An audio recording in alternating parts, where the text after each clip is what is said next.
Negdje u aprilu ove godine izašao je pravilnik o sadržaju elaborata za energetsku efikasnost toplana, toplifikacionih sistema, pored električnih, daljinskih sistema i daljinskog grejanja. Tamo je dat sadržaj tog elaborata.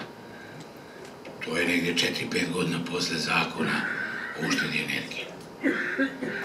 Mi smo ovde, jedno za sebe, nekoliko puta to predlagao pre 4 godine da se uradi i da elaborat o energetskoj efikasnosti građevinskih objekata je građevinska stvar i nije se tretirao mašinski objekat, izvor energije i distributer energije. Sad je to dobro. U tom smislu sam hteo nešto da kažem. Nadam se da će, nek me neko tu, ja ne znam da li je uopšte do sada urađen neki elaborat za ovih 8 meseci o energetskoj efikasnosti izvora toplote i daljinskih grejanja. Urađena su 2 elaborata, odlično. Tamo se precizira da se radi za nove objekte i za rekonstrukcije starih objekata. E sad, šta se tu smatra pod rekonstrukcijom starog objekta? Da li je promjena režima rada jednog toplinskog sistema rekonstrukcija? Po meni jeste. U tom smislu sam ja uradio jednu analizu konkretno sistema, konkretno iz prakse sistema.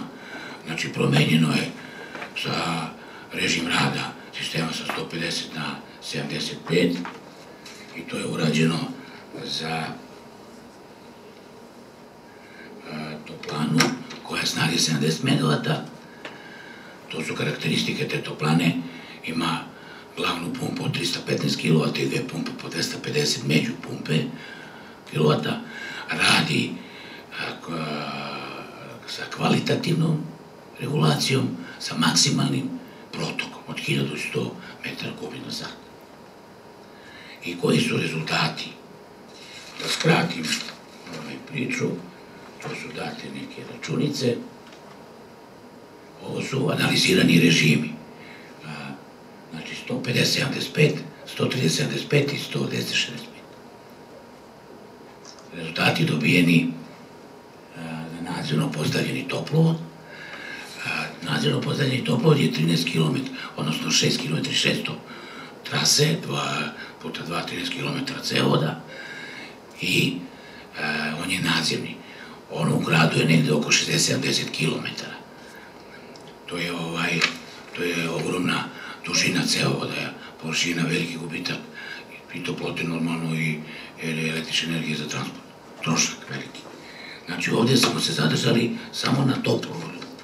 FI 600, spoljnik prečnika 800, u dužini od 13 km i 200. Na kraju je ovaj rezultat. Ja mislim da idem brzo ako neko posle ima nameru nešto da pita može. Prosto neverovatno. Prešlo se, s obzirom da je regulacija kvalitativna, maksimalan protok, rade pumpe, 2 pumpe po 250 kW, jedna 315 kW, non stop, punom snagom, troškovi režima 130-75 na koji se prešlo su 500.000 evra na godišnjem nivou, veći od troškova na 150-75. Onda predlaže se da se promeni način regulacije normalno, da se pređe na pumpe sa promenjivim brojem obrata, da se smanji i time bi se uštedilo 469.000 evra. Dalje, pošto je ovo rađeno na softveru koji služi za projektovanje daljih sistema grejanja i optimizaciju kompletnog sistema, znači ne samo prečnika, pumpi za transport, nego daje i najoptimalnije režime, najoptimalniju regulaciju, kvalitativnu, kvantitativnu ili pomešanu. Predlaže se, a jedan rezultat je i, pošto je urađena analiza nadzemnog i podzemnog tog cevoda, pokazalo se da je nadzemni veći trošak, ima 314.000 evra na godišnjem nivou. I kao predlog jedan, a uzimajući da je donet taj pravilnik, da se kompletno ne može dobiti dozvola, energetska dozvola ili građevinska dozvola, kao što ne može građevinska dozvola se dobije za stambenu zgradu, ako se ne uradi elaborat o energetskoj efikasnosti. Tako da se ne dobije dozvola za izgradnju toplovoda.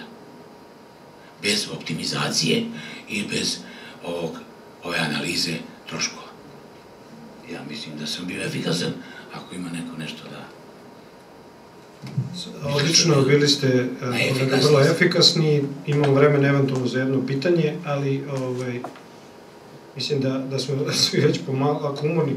Odlično je što ste skrenuli pažnju na ovo i imat ćemo prilike da pričamo još očigledno na sledećim skupovima. Ništa, sada bih zamolio kolegu...